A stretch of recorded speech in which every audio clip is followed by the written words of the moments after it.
ನಮ್ಮನೇಲಿ ಮಾಡೋ ಈ ಥರದೊಂದು ಟೆಂಪಲ್ ಸ್ಟೈಲ್ ಪುಳಿಯೋಗರೆನ ಹಬ್ಬಗಳು ಸಾಲಾಗಿ ಬಂದಾಗ ಪ್ರಸಾದವಾಗಿ ಕೊಡ್ತೀವಿ. ನಮ್ಮ ಸುತ್ತಮುತ್ತ ಇರೋರಿಗೆಲ್ಲ ಸಿಕ್ಕಾಪಟ್ಟೆ ಇಷ್ಟ. ನೀವು ಇಷ್ಟಪಡ್ತೀರಾ? ಟ್ರೈ ಮಾಡಿ ನೋಡಿ.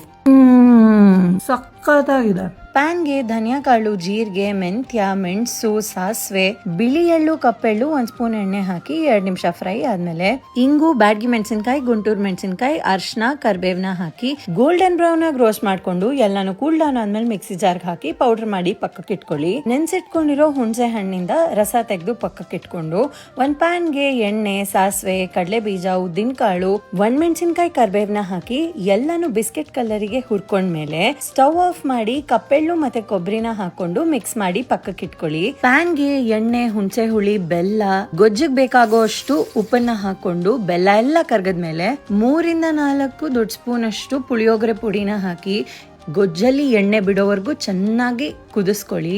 ಈ ಗೊಜ್ಜನ್ನ 3 ತಿಂಗಳು ಫ್ರಿಜ್ ಅಲ್ಲಿ ಸ್ಟೋರ್ ಮಾಡ್ಕೋಬಹುದು. ಪುಳಿಯೋಗರೆಗೆ ಅಂತ ಮಾಡೋ ಅನ್ನಕ್ಕೆ ಸ್ವಲ್ಪ ಅರ್ಶನ ಹಾಕಿ ಅನ್ನ ಮಾಡಿದ್ರೆ ಪುಳಿಯೋಗರೆ ಬಣ್ಣ ಮಾತ್ರ ಅದ್ಭುತವಾಗಿರುತ್ತೆ. ಅನ್ನದ ಮೇಲ್ಗಡೆ ಪುಳಿಯೋಗರೆ ಗೊಜ್ಜನ್ನ ಹಾಕಿ 2 ಸ್ಪೂನ್ ಅಷ್ಟು ಪುಳಿಯೋಗರೆ ಪುಡಿನೂ ಹಾಕಿ ಕಡಲೆ ಬೀಜದ ಒಗ್ಗರಣೆ ಹಾಕಿ ಚೆನ್ನಾಗಿ ಕೈನಲ್ಲೇ ಕಲ್ಸ್ಕೊಳ್ಳಿ. ಪುಳಿಯೋಗರೆ ಕೈಯಲ್ಲಿ ಕಲ್ಸಿದ್ರೇನೆ ಒಳ್ಳೆ ರುಚಿ ಕೊಡುತ್ತೆ.